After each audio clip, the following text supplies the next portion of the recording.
And here we are, ready for another chapter in Ready Freddy, Ready Set Snow by Abby Klein. So, let's get reading. Ready Freddy, Ready Set Snow by Abby Klein, illustrated by John McKinley. Here are the chapter numbers, and we're up to chapter 6, called Team Captain. And here's Freddy's problem. I have a problem, a really, really big problem.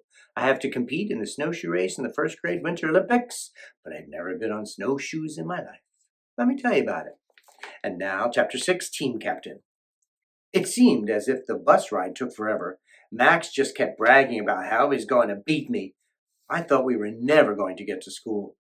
When the bus pulled into the parking lot, I jumped off and ran to the classroom. Outside the door was a huge sign that said, "Welcome to the Winter Olympics." "Cool," I said. "Very cool," said Jessie. "I can't wait." We all went inside and quickly sat down on the rug. "Good morning, boys and girls," said Mrs. Whooshy. "Today is the big day. I hope you are all ready." "Oh, I'm ready," said Chloe. "I've got my new hat, scarf, and mittens. See how they all match?" "But your hat is pink," said Max. "Everyone's supposed to wear red, not pink." "But then I wouldn't match," said Chloe. "And for your information, this color of pink is called baby pink, and a red hat would not look good with the baby pink scarf and these mittens."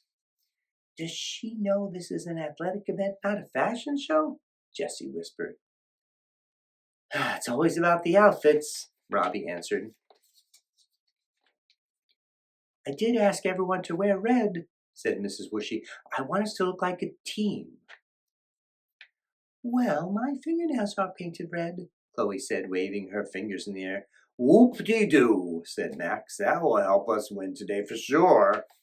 Mrs. Whooshy stared at Chloe for a minute, and then she continued. "Before we start the Olympics today, each team must choose a team captain."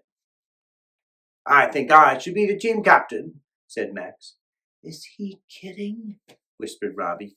"Me, me, me!" Max shouted, jumping up and down. "Well," said Miss Whooshy, "this is how it's going to work. First, children in the class will suggest some people that they think would make a good team captain, and then the class will vote. Vote for me! Vote for me!" yelled Max. "Max, you need to stop shouting. If you can't control yourself, then I will have to ask you to leave the room." "Okay," Max said quietly.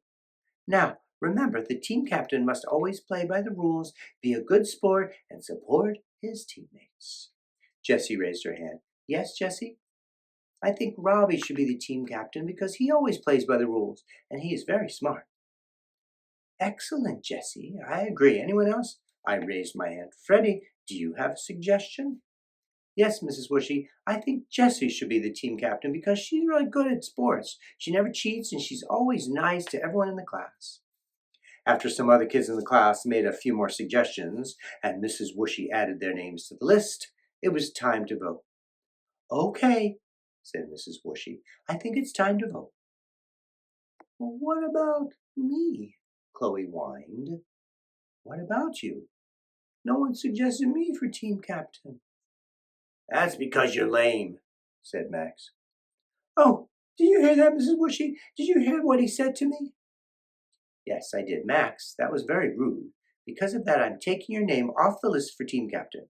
A team captain would not treat other people like that. And if you don't stop calling people names, then you won't be allowed to participate in the Olympics. Instead, you could spend that time in Mr. Pendergrass's office. Do you understand?"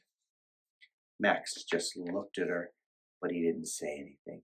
"Max, I'm asking you a question, and I expect an answer. I will ask you one more time. Do you understand?" "Yes," he muttered. "Good. Now I think we're ready to vote. Remember, boys and girls, you may only vote once, and you are voting for someone who you think shows good sportsmanship and is a good leader." "But what if I like more than one person?" asked Chloe. "You have to choose one," said Mrs. Whooshy. "I will say the names one at a time. You raise your hand for the person you want to be the team captain. Any questions?" No one raised a hand. "Good. I want this to be a secret vote, so close your eyes. No peeking. Here we go." Mrs. Whooshy said the names one at a time. It was really hard for me to decide who to vote for because Robbie and Jessie are both good friends of mine. After Mrs. Whooshy finished reading all the names, she told us to open our eyes. I think you all made a good choice. This person will make a great team captain. I wish you would just say the name already, whispered Jessie. I know what you mean, said Robbie. My stomach is doing flip-flops. Good luck, you guys, I whispered. Thanks, Freddy. The team captain for room 3 will be Jessie Sanchez. The class clapped. As the team captain, you get to wear this special pin on your hat. Come on up so I can put it on you.